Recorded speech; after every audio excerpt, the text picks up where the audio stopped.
LK Advani और प्रमोद महाजन जो थे लाइव ये सारी चीजें देख रहे थे। अगर वो वायर नहीं टूटती उस टाइम पे तो ये लोग इतना सामान लेके आए थे कि आधा पार्लियामेंट तक उड़ सकता था। ये जो गाड़ी चला रहा था आतंकी, उसका कॉलर पकड़ के उसके ऊपर बंदूक लगा देते हैं। यही इस पूरे इंसिडेंट की जड़ है और यहीं से अफजल की जो जिंदगी थी वो हमेशा के लिए बदल जाती है। वो वाइस प्रेसिडेंट के कॉन्वॉय जो कि गेट नंबर 11 पे वेट कर रहे थे, उनकी गाड़ी में जाके टक्कर मार देते हैं लोग।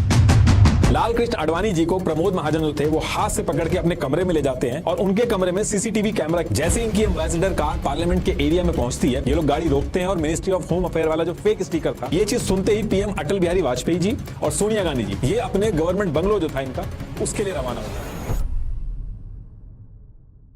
देखिए, जम्मू एंड कश्मीर में एक बारामूला डिस्ट्रिक्ट है। इस डिस्ट्रिक्ट में सुपोर टाउन है जिसमें दू अबगाह नाम का एक गांव है और इसी गांव में ईयर 1969 में एक ऐसे आदमी का जन्म होता है जिसकी वजह से देश के लोकतंत्र का मंदिर यानी कि पार्लियामेंट खतरे में आ जाता है, जिसका नाम था मोहम्मद अफजल गुरु। अफजल गुरु ने ईयर 1988 आते आते सुपोर में अपनी स्कूलिंग पूरी की और सेम ईयर में एक झेलम वैली मेडिकल कॉलेज था, उसमें MBBS में एडमिशन ले लिया। लेकिन उस टाइम पे अफजल के घर की जो फाइनेंशियल कंडीशन थी वो ज्यादा सही नहीं थी और उसका यह भी मानना था कि कॉलेज में अलग अलग तरीके से डिस्क्रिमिनेशन हुआ है उसके साथ। तो इन सारी वजहों को देखते हुए अफजल गुरु जो था वो सिर्फ 1 साल के अंदर ही इस कॉलेज से ड्रॉप आउट हो जाता है और अपना छोटा मोटा काम करने लगता है। अब इसी टाइम पे क्या था कि कश्मीर के हालात भी उतने सही नहीं थे। कश्मीर के अंदर सेपरेटिस्ट मूवमेंट बहुत ही तेजी से फैल रही थी जिसको Jammu Kashmir liberation front JKLF चला रहा था।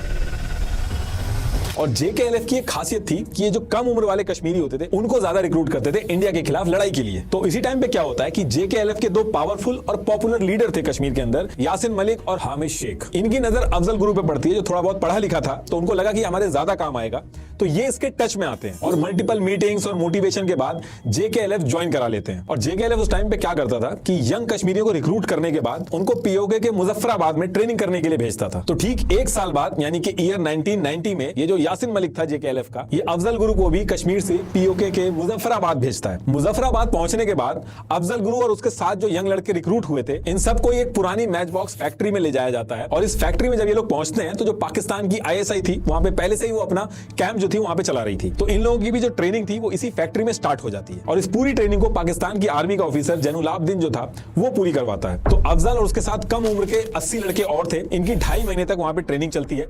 इस पूरी ट्रेनिंग में ये जो जैनुलाब्दीन था इसने इन 80 लड़कों को हथियार चलाने से लेके कश्मीर के अंदर जाके कैसे कम्युनिकेशन नेटवर्क हो गया, एजुकेशनल इंस्टीट्यूट्स हो गए, इंपॉर्टेंट ब्रिजेस जो हो गए, उनको कैसे नुकसान पहुंचाया जा सकता है, इन सबकी ट्रेनिंग दी जाती है। अब इसके बाद जब इनकी ट्रेनिंग जो थी वो पूरी हो जाती है तो अफजल जो उनके साथ बाकी लड़के थे उनको हथियार वगैरह दिए जाते हैं। तो अफजल को भी लौटते टाइम एक 3 लोडेड मैगजीन और 10,000 रुपए दिए जाते हैं। और ये सारी चीजें होने के बाद अफजल गुरु और इसके साथ जो लड़के थे इनको कुपवारा के त्रिगाम सेक्टर के थ्रू इंडिया में एंट्री करवा दी जाती है। अभी जितने लड़के थे वापस कश्मीर में घुस तो गए थे लेकिन इनकी किस्मत बहुत खराब थी क्योंकि इसी टाइम पे इंडिया की जो सिक्योरिटी फोर्सेस थी उनको इंटेल मिल जाता है कि ये पूरा का पूरा बैच POK में ट्रेनिंग लेके हथियारों के साथ कश्मीर में घुस चुका है। और इस इंटेल के आते ही जो सिक्योरिटी फोर्सेस थी वो बैक टू बैक कश्मीर के अंदर इनको पकड़ना स्टार्ट करती है और कई सारे लड़कों को पकड़ लेती है। तो अब ये सारी चीजें देख के अफजल के जो घर वाले थे वो भी बहुत ज्यादा परेशान हो जाते हैं कि अफजल का भी नंबर आएगा और अफजल भी पकड़ा जाएगा। तो दिल्ली के मुखर्जी नगर में अफजल गुरु जो था उसका एक कजन रहता था, शौकत हुसैन गुरु। ये वही शौकत है जिसने नक्शा वगैरह सब आगे चल के बनाया था, अभी सारी डिटेल्स आएंगी आगे। तो अफजल के परिवार वालों ने क्या किया कि अफजल को उसके कजन यानी शौकत के घर मुखर्जी नगर भेज दिया। अब अफजल जो था वो सारी चीजों से दूर मुखर्जी नगर में शौकत के पास पहुंच जाता है, DU के अंदर पॉलिटिकल साइंस में एडमिशन भी ले लेता है और साइड में छोटे मोटे कमीशन एजेंट टाइप जो काम होते हैं, छोटे छोटे काम जिनसे पैसा कमाया जा सके, वो सब स्टार्ट कर दिया था। तो अफजल और शौकत जो थे ये तो साथ में रह रहे थे और पढ़ाई कर रहे थे, लेकिन इनके साथ साथ एक आदमी और था जो कि बारामूला से था और DU के अंदर अरेबिक लैंग्वेज जो होती थी वो भी सिखाता था, जिसका नाम था सैयद अब्दुल रहमान गिलानी, SAR गिलानी। तो सेम जगह से ये तीनों थे, प्लस यूनिवर्सिटी भी सेम थी, तो इनकी दोस्ती बहुत गहरी हो जाती है और आगे चल के यही दोस्ती इन तीनों पे बहुत भारी पड़ती है। देखिए, अब तक जो कहानी आपने सुनी है उससे आप समझ गए होंगे कि अफजल गुरु का इसमें हाथ था। इनफैक्ट अफजल गुरु का खुद का एक इंटरव्यू भी है जिसमें वो खुद इस पूरे अटैक की कॉन्स्पिरेसी के बारे में बता रहा है। इस इंटरव्यू के बारे में आप सुन सकते हो कुक्कू FM के audio show the interview Afzal Guru. इसमें इंडियन पार्लियामेंट के अटैक से लेके उसकी डेथ तक बहुत सारी चीजों को अच्छे से बताया गया है। कुक्कू FM एक ऑडियो एंटरटेनमेंट प्लेटफॉर्म है जहां 1.5 मिलियन से ज्यादा सब्सक्राइबर्स हैं। अब तक बहुत से लोग कुक्कू FM पे अपने पसंदीदा ऑडियो शो सुन चुके हैं और उनसे बहुत सारी नॉलेज भी गेन की होगी। लेकिन अगर आपने अब तक कुक्कू FM के ऑडियो शो नहीं सुने हैं तो अब आपके लिए कुक्कू FM ने 7 दिन का फ्री ट्रायल शुरू किया है। इस 7 दिन के दौरान आप पूरे प्लेटफॉर्म का कोई भी ऑडियो शो सुन सकते हैं, जिसमें 5000 प्लस शोज जो हैं वो शामिल हैं, वो भी बिल्कुल फ्री। ऑफर बहुत अच्छा है, तो अपने दोस्तों को और फैमिली मेंबर्स को भी जरूर बताएं। ये ऑफर एक बहुत ही लिमिटेड टाइम के लिए है, तो जल्दी इसको अवेल करें और हाँ, after 7 days the subscription plan will be activated. तो अभी जाके डिस्क्रिप्शन में जो स्पेशल लिंक है वहां से कुकू एफएम डाउनलोड करो और इसके साथ द इंटरव्यू अफजल गुरु, ये जो ऑडियो शो है, इसको जरूर सुनिएगा। तो टॉपिक पर वापस आते हैं। अब इसके बाद ईयर 1993 और 94 तक अफजल जो था वो अपनी ग्रेजुएशन वगैरह कंप्लीट करता है डीयू से। तो इधर अफजल की ग्रेजुएशन कंप्लीट हो रही थी और कश्मीर के अंदर क्या हो रहा था, सिक्योरिटी फोर्सेज जो थी वो बहुत ज्यादा एक्टिव हो चुकी थी और इसी पर्टिकुलर टाइम पे सिक्योरिटी फोर्सेज ने एक ड्राइव चलाई थी जिसमें यंग कश्मीरी जो इंडिया के खिलाफ हो गए थे उनको सरेंडर करके एक नई लाइफ शुरू करने का एक मौका दिया जा रहा था, उनको इन्वाइट किया जा रहा था। तो ईयर 1994 में अफजल की ग्रेजुएशन भी पूरी हो गई थी, प्लस उसके घर वाले भी इंसिस्ट करते हैं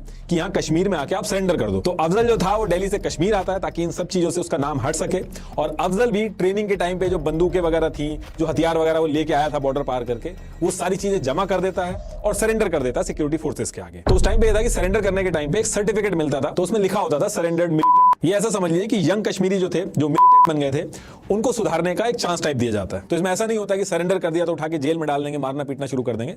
सरेंडर करने के बाद एक नया चांस दिया जाता है और एक सर्टिफिकेट दिया जाता है। तो सरेंडर करने के तुरंत बाद सेम ईयर 1994 में अफजल गुरु वापस दिल्ली आ जाता है और अपना छोटा मोटा मेडिकल इक्विपमेंट से रिलेटेड बिजनेस स्टार्ट कर देता है। 2 साल तक कुछ नहीं होता है। अफजल जो था वो बड़े आराम से वहां पे काम करता है दिल्ली के अंदर, लेकिन ईयर 1997 में अफजल दोबारा से अपने होम टाउन चला जाता है और वहां पे जाके अपना काम करना चाहता है। तो उसने कमीशन बेसिस पे मेडिकल और सर्जिकल आइटम्स जो होते थे उनका एजेंट बन गया था वो, और अपना उसी एरिया में इक्विपमेंट वगैरह सप्लाई करता था अलग अलग जगह पे। तो कई सालों तक कश्मीर में काम करने के बाद डेट आती है फरवरी 2001। तो इस दिन क्या होता है कि अफजल जो था वो श्रीनगर के लाल चौक के पास एक दुकान पर सर्जिकल आइटम की सप्लाई कर रहा था और यही पे अफजल की जो मुलाकात होती है वो तारिक अहमद नाम के एक आदमी से होती है। अब अफजल की जो तारिक से मुलाकात होती है यहाँ पे, यही इस पूरे इंसिडेंट की जड़ है और यहीं से अफजल की जो जिंदगी थी वो हमेशा के लिए बदल जाती है। तो होता क्या कि इस मीटिंग में तारिक जो है वो अफजल को बताता है कि वो अनंतनाग डिस्ट्रिक्ट का है, वहां का रहने वाला है और कश्मीर के हालातों पे दोनों काफी देर तक बात करते हैं और इसके बाद मल्टीपल टाइम मिलते भी हैं। इनकी दोस्ती भी काफी अच्छी हो जाती है। तो ऐसे ही एक दिन ये लोग श्रीनगर के अंदर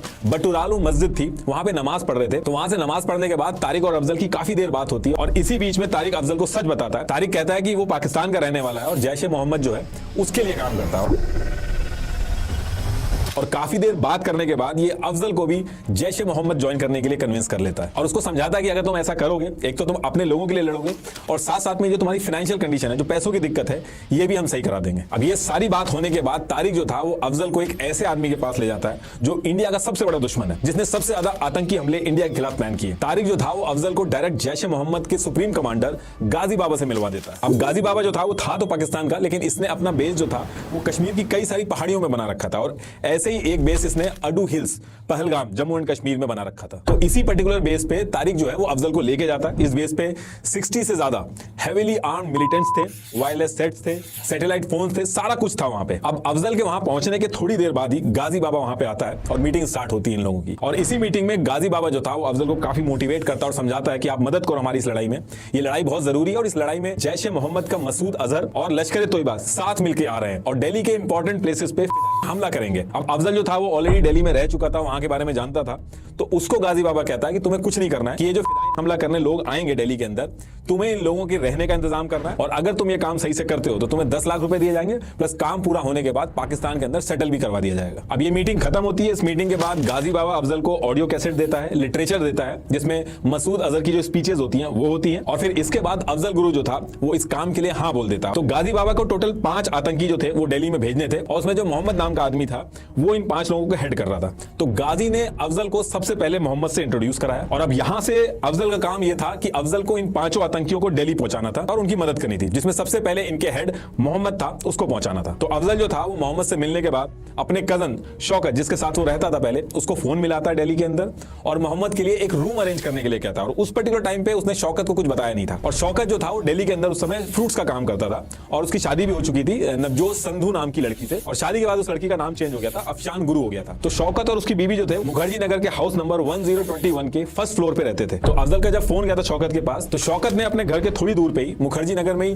क्रिश्चियन कॉलोनी थी B41 में, जो कि एक बॉयज हॉस्टल था, उसके ग्राउंड फ्लोर पे एक रूम का अरेंजमेंट कर लिया। अब क्योंकि आगे चल के 4 लोगों को और आना था दिल्ली में, तो रूम चाहिए थे, तो शौकत ने दूसरा रूम भी अरेंज किया मुखर्जी नगर के गांधी विहार A97 के सेकंड फ्लोर पे। अब ये सारे अरेंजमेंट कंप्लीट होने के बाद नवंबर 2001 में अफजल गुरु मोहम्मद को कश्मीर से लेके दिल्ली के लिए निकलता है। और मोहम्मद जब अफजल के साथ निकल रहा था, उसके पास कोई हथियार वगैरह नहीं थे, सिर्फ उसके पास एक कॉम्पैक्ट प्रेसारियो लैपटॉप और 50,000 रुपए थे, और कुछ भी नहीं था उसके पास। अब अफजल और मोहम्मद जो थे वो दिल्ली पहुंचने के बाद शौकत के घर पे जाते हैं, वहां ये तीनों मिलते हैं, और अफजल जो था वो शौकत को सब कुछ बता देता है कि ऐसे 5 लोग आने वाले हैं, ऐसे ऐसे हमला करने वाले हैं। तो शौकत जो था वो भी इस प्लान में शामिल हो जाता है। तो अब मोहम्मद तो पहुंच चुका था दिल्ली के अंदर, लेकिन 4 लोगों को और पहुंचाना था अफजल को, और इन सारे अरेंजमेंट के लिए पैसे भी चाहिए थे। तो मोहम्मद दिल्ली पहुंचने के बाद सबसे पहले हवाला के थ्रू 20 लाख रुपए मंगवाता है एक अननोन सोर्स से। उसके बाद उसमें से 5 लाख रुपए जो थे वो अफजल को देता है, और कहता है कि अभी जब तुम वापस जाओगे कश्मीर लड़कों को लेने, तो तारिक मिलेगा वहां पे, ये 5 लाख रुपए उस तारिक को दे देना। और अफजल ठीक ऐसा ही करता है, कश्मीर पहुंचता है, तारिक को 5 लाख रुपए दे देता है,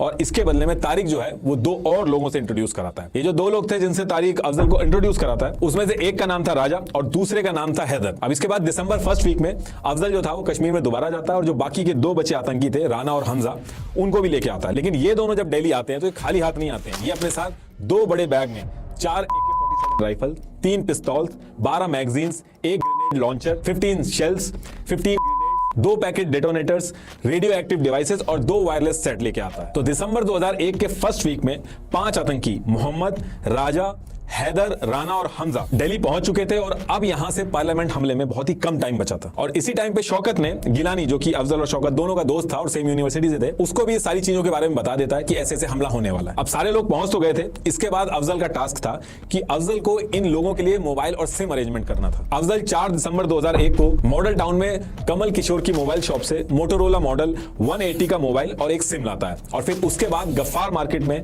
संदीप चौधरी की दुकान शॉप नंबर 26 से Sony Ericsson model J70 mobile और कुछ सिम लेके आता है। तो इस तरीके से इनके पास 5 मोबाइल फोन और 6 सिम कार्ड हो जाते हैं। अब ये मोबाइल और सिम कार्ड जब सबके पास अपने अपने हो जाते हैं, तो सबसे पहला यूज इसका 5 दिसंबर को मोहम्मद, जो कि हेड था इनका, ये करता है। ये अपने नए मोबाइल नंबर 9810565284 से दुबई पे मल्टीपल कॉल लगाता है और प्लान डिस्कस करता है। और फिर ये सारी बात करने के बाद ये लोग अपनी प्लानिंग स्टार्ट कर देते हैं। और ये इससे रिलेटेड जितने भी मीटिंग करते थे, ये शौकत के घर पे करते थे, यानी कि मुखर्जी नगर के हाउस नंबर 1021 पे। और जब ये मीटिंग होती थी इस घर पे, तो पाकिस्तान के 5 आतंकी जो अटैक करने आए थे ये होते थे, और इनके साथ 3 लोग और होते थे, यानी कि अफजल गुरु, SAR गिलानी, शौकत, ये तीनों भी रहते थे इनके साथ। और घर में जो शौकत की वाइफ थी अफशान गुरु, ये भी रहती थी, जिसको इस बारे में पता था। तो अब मुखर्जी नगर में सारे लोग बैठ के दिल्ली में आतंकी हमला प्लान कर रहे हैं, और इनके अलावा दिल्ली के अंदर हर कोई इस चीज से अनजान था कि आने वाले दिनों में क्या होने वाला है। तो इस मल्टीपल मीटिंग में ये लोग ये डिसाइड करते हैं कि दिल्ली की जो मेन लोकेशन है, जैसे UK और US की जो एम्बेसीज हैं, पार्लियामेंट है,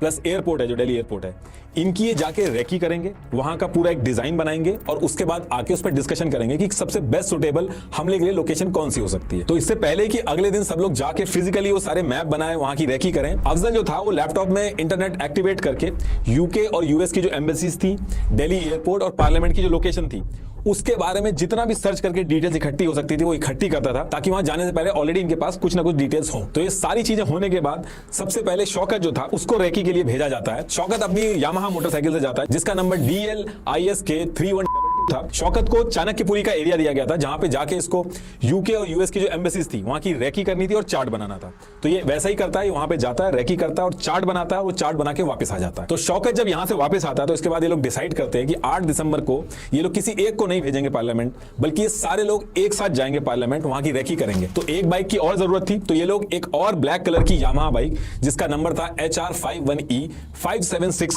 ये गुप्ता ऑटो डीलर से 20,000 में खरीदते हैं, और फिर इस बाइक का यूज करके पार्लियामेंट सारे लोग पहुंचते हैं और वहां की रेकी करना स्टार्ट करते हैं। और पूरा का पूरा जो पार्लियामेंट का चार्ट था कि कहां-कहां पे गेट नंबर हैं, कौन से गेट नंबर से एग्जिट हो सकता है, कौन से गेट नंबर से एंट्री आसानी से हो सकती है, ये सारी चीजें डिटेल लेके एक चार्ट में मेंशन कर देते हैं। अब ये सारी चीजें करने के बाद ये लोग शौकत के घर में इकट्ठे होते हैं, और अफजल और मोहम्मद जो थे, इनके पास सैटेलाइट फोन था, इस सैटेलाइट फोन के थ्रू ये सारे चार्ट की जो डिटेल्स थी ये इकट्ठी करते हैं, और गाजी बाबा को फोन मिलाया जाता है। ये सारी डिटेल्स जो थी वो गाजी बाबा को बताई जाती है, चार्ट शेयर किए जाते हैं, और ये सारी डिटेल्स देखने के बाद गाजी बाबा डिसाइड करता है कि ये लोग पार्लियामेंट में हमला करेंगे, और वहां के जितने भी पॉलिटिशियंस होंगे उनको हॉस्टेज बनाएंगे।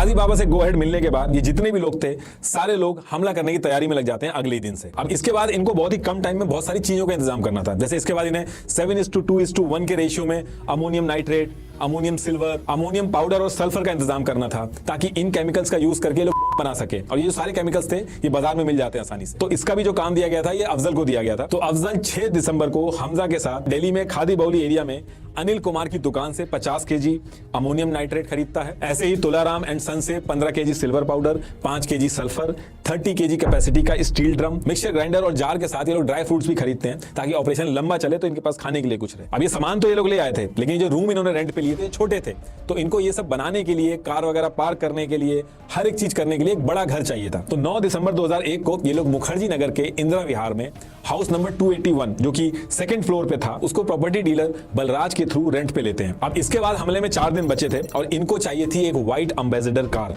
जिसके थ्रू इनको हमला करना था। तो जैसे तैसे करके 11 दिसंबर को अफजल और मोहम्मद ये कार ढूंढ रहे थे और करोल बाग में एक कार डीलर था जिसका नाम था लकी मोटर्स, और लकी मोटर्स के पास ये जाते हैं जिसमें मोहम्मद अपना नाम आशिक हुसैन खान बताता है और एक पुरानी व्हाइट एम्बेसडर कार जिसका नंबर DL3CJ1527 था, इसको 1,80,000 में खरीद लेते हैं। इस कार को खरीदने के बाद ये लोग सबसे पहले इसके ऊपर एक शैडो फिल्म लगवाते हैं ताकि अंदर का कुछ दिखे नहीं, और फिर इसके बाद इनको एक लाल बत्ती चाहिए थी जिसके लिए ये लोग हैमिल्टन रोड कश्मीरी गेट में जाते हैं, एक लाल बत्ती खरीद के लाते हैं वहां से और गाड़ी पे लगा देते हैं ताकि ये जो एम्बेसडर है ये एक मिनिस्टर की गाड़ी की तरह लगे। इसके साथ साथ और भी बहुत सारी चीजें इन्होंने चांदनी चौक वगैरह से खरीदी थी, जैसे 3 पुलिस यूनिफॉर्म, दिल्ली का एक मैप खरीदा था। तो ये सारी चीजें खरीदने के बाद ये लोग वापस घर आ जाते हैं। अब इसके बाद डेट हो चुकी थी 12 दिसंबर 2001 और हमले में सिर्फ एक दिन बचा था। तो 12 दिसंबर को दिन में ही मोहम्मद जो था, जो लैपटॉप लेके आया था जो गाजी बाबा ने उसको दिया था, उसका यूज करके मिनिस्ट्री ऑफ होम अफेयर का एक फेक स्टिकर बनाता है कार पे लगाने के लिए, उसको प्रिंट कर लेता है उसी से। इसके साथ साथ 8 फेक आईडी कार्ड भी प्रिंट करके बनाता है जिससे इनकी एंट्री पार्लियामेंट में आसानी से हो जाए। ये जो फेक आईडी कार्ड्स थे ये कंप्यूटर इंस्टीट्यूट्स के नाम पे बने थे जिसमें फोटो तो इनकी थी लेकिन इनका जो नाम था, इंस्टीट्यूट का जो नाम था, एड्रेस जो था, इशू डेट जो थी, ये सारी चीजें इन्होंने गलत मेंशन कर रखी थी। और इन सारे आईडी कार्ड्स पे एक चीज थी कि एक ही मोबाइल नंबर सारे आईडी कार्ड्स पे लिखा था और ये जो नंबर लिखा था इसी के थ्रू ये हमले के बाद पकड़े जाते हैं। पुलिस इसी से बहुत बड़ा क्लू निकालती है, वो अभी आगे बताऊंगा आपको। ये इस तरीके से डिटेल्स मेंशन की थी इन्होंने आईडी कार्ड में। अब ये सारा अरेंजमेंट करते करते 12 तारीख हो गई थी, पूरी रात हो चुकी थी और हमला होने में कुछ ही घंटे बचे थे। और 12 तारीख को ये लोग जो सामान वगैरह लाए थे वगैरह बना के बैटरी और वायर के साथ ये सारी चीजें कार के अंदर फिट कर देते हैं। अब इसके बाद मोहम्मद जो कि इनका हेड था, वो जहां पे गाड़ी वगैरह असेंबल कर रहा था वहीं पे अफजल को बुलाता है। वहां पे जो अपना लाया हुआ लैपटॉप था वो अफजल को दे देता है और कहता है कि इसको गाजी बाबा को वापस कर देना, और इसके साथ साथ 10 लाख रुपए भी देता है अफजल को और कहता है कि तुम तीनों यानी कि अफजल, शौकत और गिलानी इनको आपस में बांटने को कहता है। और आगे चल के कोर्ट में भी ये चीज आई थी कि 12 और 13 दिसंबर की रात को 12:40 के करीब गिलानी जो था वो लगातार कॉल करता था शौकत को। अब इसके बाद डेट आती है 13 दिसंबर 2001 और इसी दिन पार्लियामेंट पे हमला होना था। सुबह 10 बजे ये सारे लोग हर एक सामान जो हमले में यूज होना था सब कुछ उठा के एम्बेसडर कार जो थी उसमें रख देते हैं और फिर सारा सामान रखने के बाद ये पांचों आतंकी पार्लियामेंट पे हमला करने के लिए निकल जाते हैं। जैसे इनकी एम्बेसडर कार पार्लियामेंट के एरिया में पहुंचती है ये लोग गाड़ी रोकते हैं और मिनिस्ट्री ऑफ होम अफेयर वाला जो फेक स्टिकर था उसको कार के फ्रंट ग्लास पे लगा देते हैं और तब तक टाइम हो चुका था 10:40।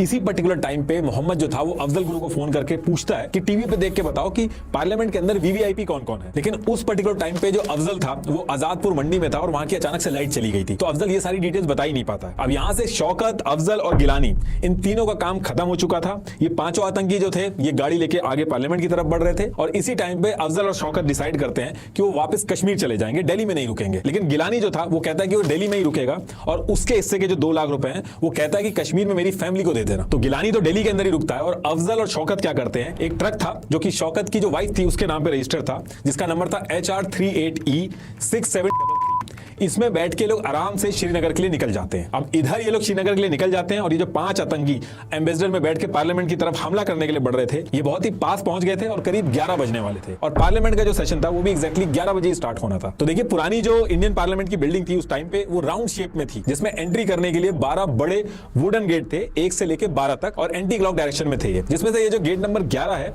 यहां से इंडिया के वाइस प्रेसिडेंट की एंट्री और एग्जिट होती है और ये जो बाकी के गेट्स होते हैं वहां से बाकी के पॉलिटिशियंस आते जाते हैं। ये जो पार्लियामेंट की बिल्डिंग है इसके चारों तरफ एक बड़ी सर्किल शेप में एक रोड है, तो इस रोड पे भी पहुंचने के लिए 7 आयरन गेट्स राउंड शेप में बैरिकेडिंग टाइप जैसे होती है वैसे लगे हुए थे।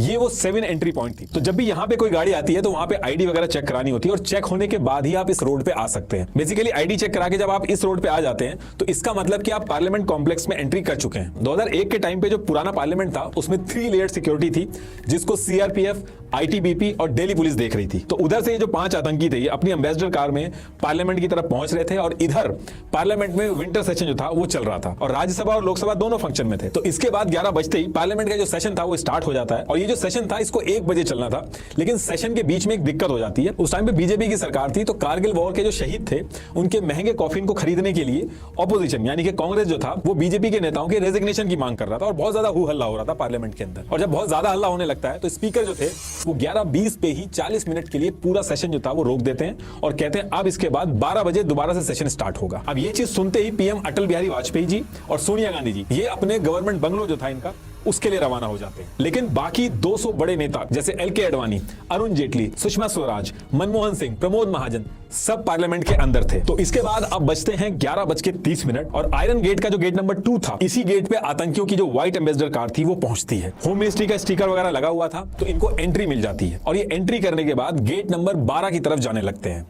प्लान इनका ये था कि ये कार जो है ये चुपचाप कहीं पे पार्क कर देंगे और ब्लास्ट कर देंगे और फिर उसके बाद सारी की सारी जो 3 लेयर सिक्योरिटी है उसका ध्यान कार पे होगा और जब सारे लोगों का ध्यान कार पे होगा तो ये लोग पार्लियामेंट के अंदर घुस के सारे नेताओं को बंदी बना लेंगे और उसके बाद फिर नेगोशिएशन करेंगे। तो ये इनका प्लान था। लेकिन जैसे ही ये आतंकी अपनी एम्बेसडर कार लेके आयरन गेट से एंट्री करते हैं तो ये लोग हड़बड़ी में जो इनकी एम्बेसडर कार थी उसको नॉर्मल स्पीड से तेज चला रहे थे। तो अब नॉर्मली क्या होता है, नेताओं की जो एम्बेसडर कार होती है वो नॉर्मल स्पीड पर चलती है। तो जब इनकी कार नॉर्मल स्पीड से तेज जा रही थी तो वॉच एंड वार्ड के स्टाफ मेंबर जेपी यादव जो थे उनको ये चीज देख के थोड़ा अजीब लगता है कि ये जो गाड़ी है ये इतनी तेजी में क्यों जा रही है। तो जैसे इनको शक होता है वो इस कार को रोकने की कोशिश करते हैं, लेकिन ये लोग अपनी एम्बेसडर कार रोकते नहीं है बल्कि और तेज स्पीड करके भागने लगते हैं। अब यहाँ से जेपी यादव जो थे उनका जो डाउट था वो और बढ़ जाता है तो वो इनकी गाड़ी का पीछा करने लगते हैं। तो एक तरफ ये गाड़ी तेजी से ले लेके आ रहे थे जिसके पीछे जेपी यादव इनका पीछा कर रहे थे और दूसरी तरफ वाइस प्रेसिडेंट कृष्णकांत जो थे वो गेट नंबर 11 से निकलना था उनको। तो वाइस प्रेसिडेंट का जो स्कॉट व्हीकल का जो कॉन्वॉय था वो वहीं पे गेट नंबर 11 पे वेट कर रहा था। थोड़ी देर के लिए वाइस प्रेसिडेंट निकलते भी हैं लेकिन कुछ काम आ जाता है तो जो वाइस प्रेसिडेंट थे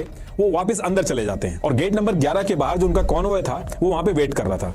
और दूसरी तरफ से भागते भागते जो आतंकियों की गाड़ी थी ये जल्दबाजी के चक्कर में इसी कॉन्वॉय के बगल में ले जाते हैं, फिर धीरे धीरे रिवर्स करने लगते हैं और हड़बड़ी में ये जब रिवर्स कर रहे होते हैं तो इनकी गाड़ी जो थी वो वाइस प्रेसिडेंट के कॉन्वॉय जो कि गेट नंबर 11 पे वेट कर रहे थे उनकी गाड़ी में जाके टक्कर मार देते हैं लोग। लेकिन इस टक्कर की वजह से एक चीज अच्छी हो जाती है कि आतंकियों की कार में जो एलईडी लगा था उसके डेटोनेटर की वायर लूज हो जाती है जिसकी वजह से जो लगा हुआ था इनका वो काम करना बंद कर देता है और अगर वो वायर नहीं टूटती उस टाइम पे तो ये लोग इतना सामान लेके आए थे कि आधा पार्लियामेंट तक उड़ सकता था। तो जैसे ही टक्कर लगती है वाइस प्रेसिडेंट के कॉन्वॉय से ड्राइवर शेखर और दिल्ली पुलिस के एएसआई जीत राम ये जो गाड़ी चला रहा था आतंकी उसका कॉलर पकड़ के उसके ऊपर बंदूक लगा देते हैं और इसके बाद जैसे ये चीज होती है एकदम से एम्बेसडर के सारे गेट खुलते हैं और अंधाधुंध से फायरिंग स्टार्ट हो जाती है। तो जैसे ये लोग निकलते हैं उसके बगल में ही देशराज नाम के जो माली थे वो वहीं पे पेड़ों की कटाई कर रहे थे तो ये लोग निकलते ही सबसे पहले इनको गोली मारते हैं और इसी के साथ साथ एएसआई जीत राम जो थे उनको भी वहीं पे गोली लग जाती है। अब जैसे ये सारी चीजें जेपी यादव देखते हैं जो कि पीछा कर रहे थे वो वार्निंग अलार्म जो था उसको बजा देते हैं। तो जैसे ही अलार्म बजता है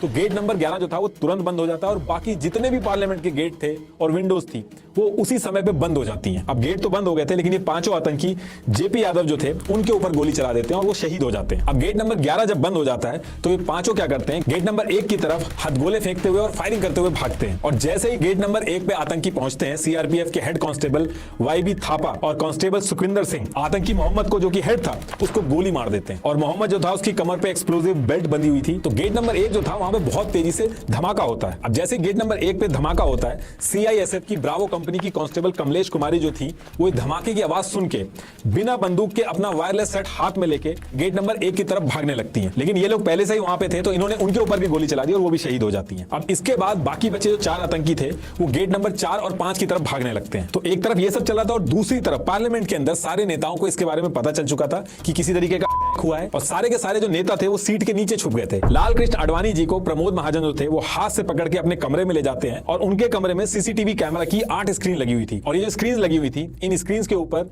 एलके आडवाणी और प्रमोद महाजन जो थे लाइव ये सारी चीजें देख रहे थे जिसको देख के ये दोनों ही बहुत ज्यादा शॉक थे। जब ये 4 आतंकी गेट नंबर 5 की तरफ जा रहे थे तो बीच में गेट नंबर 9 भी आता है और इसी गेट पे सीआईएसएफ के कांस्टेबल संतोष सिंह थे और ये चारों जो थे ये एकदम इनके टारगेट पे थे। तो इन 4 में से 3 यानी कि हमजा, राजा और राणा इनको अकेले संतोष सिंह ही निपटा देते हैं। अब अकेला हैदर बचा था जो गेट नंबर 5 की तरफ भाग रहा था पाकिस्तान के नारे लगाते हुए और हथगोले वगैरह फेंकते हुए। बहुत देर भागने के बाद जब सारे गेट बंद थे, सारी खिड़कियां बंद थी, तो वहीं पे दूरदर्शन की केबल थी। तो ये दूरदर्शन की केबल को पकड़ के फर्स्ट फ्लोर पे चढ़ने की कोशिश करता है और इसको सीआरपीएफ के कांस्टेबल श्यामवीर सिंह एक ही शॉट में खत्म कर देते हैं। तो कुल मिलाकर 30 मिनट के अंदर यानी कि 12:15 तक ये पूरा का पूरा हमला जो है उसको रोक दिया जाता है और उन पांचों को खत्म कर दिया जाता है। लेकिन जगह जगह पे इन्होंने जो हथगोले फेंक रखे थे वो 2-3 घंटे तक फटते रहते, तो उसको क्लियर करने में ज्यादा टाइम लगा। अब जब ये सारी चीजें हो गई थी तो सिक्योरिटी गार्ड जो थे वो नेताओं को पार्लियामेंट से निकलने के लिए कहते हैं, लेकिन नेता जो थे वो काफी डर गए थे, वो बाहर ही नहीं निकल रहे थे। 1-2 घंटे तक जो नेता थे उनको मनाया जाता है कि वो पार्लियामेंट से बाहर निकल जाएं, अब खतरे की कोई बात नहीं है। लेकिन नेता एक कंडीशन रखते हैं कि जब आर्मी वाले एक गार्ड बनाएंगे तो उसके बीच में से ये लोग निकलेंगे। तो फिर ऐसा ही किया जाता है और सारे के सारे नेता सेफली निकल जाते हैं। लेकिन इन्हीं सब के बीच में एलके अडवाणी जो थे वो मरे हुए आतंकियों के पास जाते हैं और उनको देखते ही वो सबसे पहली लाइन यही बोलते हैं, दे लुक लाइक पाकिस्तानी। तो ये खतरा तो टल गया था, लेकिन हमारे 9 लोग जो थे वो शहीद हो चुके थे। अब इसके बाद इस पूरे एरिया के अंदर एक्सपर्ट्स की जो टीम थी वो पहुंच जाती है एविडेंस वगैरह कलेक्ट करने। तो व्हाइट एम्बेसडर जो लेके आते हैं उसकी पूरी जांच करती है वो। उसमें ड्राई फ्रूट्स के साथ साथ और भी बहुत सारे सामान मिलते हैं और उसमें एक स्टिकर के ऊपर एक मैसेज लिखा हुआ मिलता है, ये वो मैसेज था। और इसके साथ साथ कार के अंदर 30 kg एक्सप्लोजिव मटेरियल जो था वो मिलता है। इसके बाद एक्सपर्ट्स की टीम जो थी वो गेट नंबर 1 जहां मोहम्मद था उसकी बॉडी के पास पहुंचती है, जहां पे 3 सिम मिलते हैं जिनसे ये इतने नंबर डायल हुए थे। इसके साथ साथ जीएसएम कम सैटेलाइट नंबर भी मिला था 882165115017। इस जीएसएम सैटेलाइट नंबर पे लोग बात करते थे और ये जो नंबर था जीएसएम सैटेलाइट वाला ये गाजी बाबा का नंबर था। और ऐसे ही जो एक्सपर्ट्स की टीम आई थी उनको गेट नंबर 9 पे जहां राणा, राजा, हमजा की बॉडी थी वहां पे भी इनकी जेब में से स्लिप वगैरह मिलती है जिन पे ये सारे नंबर लिखे हुए थे। लेकिन जितने भी नंबर वगैरह मिले थे उनसे ज्यादा कुछ तो नहीं हो पाया, लेकिन एक नंबर था जो हर किसी की आईडी पे मेंशन था 9811489422 और इसी नंबर की वजह से पुलिस इस पूरे ऑपरेशन को पकड़ लेती है। और सेम टाइम पे टीवी पे न्यूज वगैरह भी चल रही थी। तो लकी मोटर्स के हरपाल सिंह न्यूज देखते ही बहुत ज्यादा घबरा जाते हैं क्योंकि इनसे ही 2 दिन पहले एम्बेसडर कार खरीद के ले गए थे सारे आतंकी। तो हरपाल सिंह तुरंत दौड़ते हुए ओरिजिनल रिसिप्ट जो थी और जो फोटो थी इन आतंकियों की ये सारी लेके पुलिस स्टेशन पहुंचते हैं और पुलिस को इन्फॉर्म कर देते हैं। उसके बाद पुलिस इनको जो बॉडी पड़ी हुई थी आतंकियों की उनको पहचान वगैरह करा के इनको छोड़ देती है। अब ये जो कॉमन नंबर था जो सबकी आईडी पे मेंशन था इसकी इंक्वायरी का काम दिया गया इंस्पेक्टर मोहन चंद शर्मा जी को। तो वो जब इसकी इंक्वायरी करते हैं तो पता चलता है कि जो नंबर है ये 6 नवंबर 2001 को एक्टिव हुआ है। ये अकेला नंबर था जो सारे नंबर से टच में था, लेकिन उस पर्टिकुलर टाइम पे स्विच ऑफ आ रहा था। तो पुलिस इसकी डिटेल्स निकलवाना स्टार्ट करती है और जैसे इस नंबर की रिपोर्ट सामने आती है तो पता चलता है कि 3 बार इस नंबर ने आतंकियों के हेड मोहम्मद को अलग अलग टाइम पे कॉल किया था। एक 10:40 पे, एक 11:04 पे और एक 11:22 पे। तो जैसे ही डिटेल सामने आती है पुलिस का ध्यान पूरी तरीके से इस नंबर की डिटेल निकालने में लग जाता है। तो पता करते करते ये पता चलता है कि इस नंबर से एक नंबर और टच में है जो नंबर था 9811573506 इस नंबर के टच में था। तो ये नंबर जो था वो शौकत का था। तो जब शौकत के नंबर को भी ट्रेस किया जाता है तो पता चलता है एक और नंबर 9810081222 ये शौकत के टच में था जो कि गिलानी का था। तो कहने का मतलब ये है कि टोटल 3 नंबर थे जो पुलिस के हाथ में आ गए थे, जो वर्किंग कंडीशन में थे और पुलिस को इन्हीं की डिटेल्स से आतंकियों को पकड़ना था। तो शुरू के जो 2 नंबर थे वो एसआर कंपनी के कैश कार्ड वाले नंबर थे। तो कैश कार्ड की वजह से पुलिस को ज्यादा डिटेल इसकी नहीं पता चल पाई। लेकिन जो तीसरा नंबर था जो गिलानी वाला था वो एयरटेल का नंबर था और इसकी पेमेंट गिलानी ने गलती से अपने एसबीआई कार्ड से की थी, जिसकी वजह से गिलानी का जो एड्रेस था 535 DR मुखर्जी नगर दिल्ली ये पुलिस के हाथ में आ जाता और ये इकलौता नंबर था जो ऑन था और गिलानी का यही नंबर इन सबको पकड़वाता है। अब ये सारी डिटेल्स पता चलने के बाद भी जो पुलिस थी वो कुछ देर इंतजार करती है और इंस्पेक्टर मोहन जो थे वो इन तीनों नंबर को सर्विलांस पे लगा देते हैं और पूरी टीम बैठ के वेट करती है ताकि इन नंबर पे कोई भी कॉल आए तो पूरी बात सुन सके। तो काफी देर वेट करने के बाद 14 दिसंबर 2001 को 12:52 पे कश्मीर से गिलानी का जो कजन था वो गिलानी के नंबर पे कॉल करता है। पूरी टीम में से इंस्पेक्टर हरिंदर सिंह जो थे जो काफी देर से इसका वेट कर रहे थे वो इसको इंटरसेप्ट कर लेते हैं और सारी बात रिकॉर्ड कर लेते हैं। तो उधर से गिलानी का जो कजन था वो कश्मीरी में बोलता है ये क्या करो और इधर से गिलानी कश्मीरी में बोलता है ईचे जरूरी, मतलब कि उधर से वो पूछता है कि क्या कर दिया और इधर से जवाब में गिलानी कहता है कि ये जरूरी था। अब यहां से पुलिस जो थी वो गिलानी को पकड़ने के लिए निकलती है और बाकी जो टीम है वो उसके बाद भी इन तीनों नंबर को बैक टू बैक ट्रेस कर रही थी। तो इसके थोड़ी देर बाद ही दूसरा नंबर जो था शौकत का उस पर कॉल आती है जो कि उसकी वाइफ करती है। वो बहुत डरी हुई थी और वो कहती है कि उसको बहुत डर लग रहा है ये सब होने के बाद। ये इस पूरी कॉन्वर्सेशन की कॉपी है, आप एक बार पॉज करके पढ़ लेना। और अगले दिन फॉरेंसिक रिपोर्ट में भी आ जाता है कि ये जो 2 लोग बात कर रहे थे वो शौकत था और उसकी वाइफ थी और वो हमले से रिलेटेड ही बात कर रहे थे। तो अब यहां से 15 दिसंबर 2001 को 10 बजे गिलानी को घर से पुलिस उठाती है और पुलिस जब अपने स्टाइल में पूछना स्टार्ट करती है तो गिलानी सब कुछ सच सच बता देता है। अफजल, शौकत, कहां से प्लान बना, कौन कौन आया, हर एक डिटेल वो बता देता है। और ये भी बताता है कि ये जो बाकी के 2 नंबर आप ढूंढ रहे हो, जो एसआर कंपनी के कैश कार्ड वाले हैं, ये अफजल और शौकत के हैं। अब ये सारी चीजें रिकॉर्ड करने के बाद गिलानी के साथ पुलिस शौकत के घर पे पहुंचती है। शौकत तो था नहीं, लेकिन उसकी वाइफ मिलती है। तो 10:45 पे पुलिस उसकी वाइफ को भी पकड़ लेती है और अफसान गुरु जो उसकी वाइफ थी वो एक्सेप्ट कर लेती है कि उसे पार्लियामेंट की सारी प्लानिंग के बारे में पता था। और ये भी बताती है साथ में कि शौकत और अफजल जो हैं वो दिल्ली में नहीं है। उन्होंने एक ट्रक है जिसका नंबर है HR38E6733, इसमें बैठ के श्रीनगर पहुंच चुके हैं। अब ये जो ट्रक का नंबर था और जो सारी डिटेल थी, पुलिस क्या करती है, इस श्रीनगर में भेज देती है और 15 दिसंबर 2001 को 11:30 पर अफजल और शौकत जो था उसको श्रीनगर में भी पकड़ लिया जाता है। और दिल्ली पुलिस श्रीनगर में जाके अफजल और शौकत को दिल्ली उठा के ले आती है। जब दिल्ली पुलिस इनको अरेस्ट कर रही थी तो इनके पास से 10 लाख रुपए, एक कॉम्पैक्ट प्रेसारियो लैपटॉप, वही जो मोहम्मद ने गाजी बाबा को देने के लिए दिया था, और एक नोकिया का मोबाइल मिलता है जिसका IMEI नंबर ये था। और जब इस लैपटॉप को फोरेंसिक में भेजा जाता है तो पता चलता है कि सारी डिटेल्स, मिनिस्ट्री की डिटेल्स, मैप्स, फेक स्टिकर्स जो बनाए गए थे, सब इसी लैपटॉप से बनाए गए थे और ये पकड़े जाते हैं। और इस लैपटॉप से ये भी पता चलता है कि इन लोगों ने पाकिस्तान के इंटरनेट सर्विस प्रोवाइडर था माइक्रोनेट PK, इससे भी इंटरनेट एक्सेस लिया था। अब ये सारी चीजें पूछने के बाद जहां जहां ये लोग गए थे, जहां पे इन्होंने प्लानिंग करी थी, जहां से सामान खरीदा था, पुलिस इन सबको उठा के हर जगह ले जाती है, कंफर्म कराती है एक डिटेल्स। और ये सारी चीजें करने के बाद 17 दिसंबर 2001 को police lady herding medical college की मॉर्चरी में लेके गई इनको, ताकि हमले में जो मारे हुए आतंकी थे उनकी बॉडी को ये लोग कंफर्म करके बता सके कि ये वही थे। और जब ये सारी चीजें कंफर्म हो जाती हैं तो 20 दिसंबर 2001 को ACP राजवीर सिंह, अफजल गुरु, शौकत, अफसान, गिलानी, इन चारों को मीडिया के सामने इंटरव्यू के लिए लाते हैं। तो इन चारों में से बाकी तो कोई जवाब सवाल नहीं करता है, सिर्फ अफजल ही था जो बात कर रहा था मीडिया से। और इन्हीं सबसे बात करते करते अफजल एक जगह पे रुक के कहता है कि जो गिलानी है उसका कोई भी रोल नहीं है इसमें। जैसे ही वो अफजल बोल रहा था तो ACP राजवीर सिंह अफजल गुरु को डांट कर चुप करा देते हैं। और आगे चल के भी गिलानी और शौकत की जो वाइफ थी, पुलिस उनका आतंकियों से डायरेक्ट कनेक्शन जो था वो स्टैब्लिश नहीं कर पाती है, तो ये दोनों बच जाते हैं। शौकत जो था उसको 10 साल की सजा होती है और अफजल को 9 फरवरी 2013 को सुबह 8 बजे दिल्ली के तिहाड़ जेल में ही दे दी जाती है। उसके बाद तिहाड़ जेल में ही मकबूल भट्ट की कब्र के बगल में इसको भी दफना दिया जाता है। अब देखिए ये सारी चीजें तो हो गई थी, लेकिन उस टाइम पे एक सिचुएशन और बन गई थी जिससे पाकिस्तान और इंडिया के बीच में वॉर जैसी सिचुएशन हो गई थी। एक्चुअली हुआ क्या था, 21 दिसंबर को इंडिया ने पाकिस्तान से अपने हाई कमिश्नर जो थे उनको वापस बुला लिया था। इंडिया ने अपने एयर स्पेस को पाकिस्तानी फ्लाइट्स के लिए बंद कर दिया था। फ्लाइट्स, ट्रेन, बसेस जो भी कंट्री के बीच में चलती थी सबको बंद कर दिया गया था। बॉर्डर पे 7 लाख सोल्जर इंडिया डिप्लॉय कर देता है और इसके जवाब में 3 लाख पाकिस्तान भी डिप्लॉय कर देता है। बाकी की जो कंट्रीज थी उन्होंने भी अपनी एम्बेसी से ट्रैवल एडवाइस इशू करके अपने स्टाफ को इंडिया से वापस बुला लिया था। इंडियन आर्मी में सब लोगों की छुट्टी कैंसिल कर दी जाती है। बात न्यूक्लियर वॉर तक पहुंचने लगती है। लड़ाई होना तय था, लेकिन उस पर्टिकुलर टाइम पे यूएस जो था वो अफगानिस्तान में बिजी था और यूएस बिल्कुल नहीं चाहता था पाकिस्तान, जिसकी उसको सबसे ज्यादा जरूरत थी, वो इस पर्टिकुलर टाइम पे इंडिया के साथ लड़ाई में एंगेज हो। तो जैसे तैसे करके यूएस, रशिया और यूनाइटेड नेशन के सेक्रेटरी जनरल कोफी अनान की रिक्वेस्ट पर सिचुएशन धीरे धीरे आगे चल के नॉर्मल होती है, लेकिन उसका दर्द जो है वो आज की डेट तक हर इंडियन के दिल पे है। लास्ट में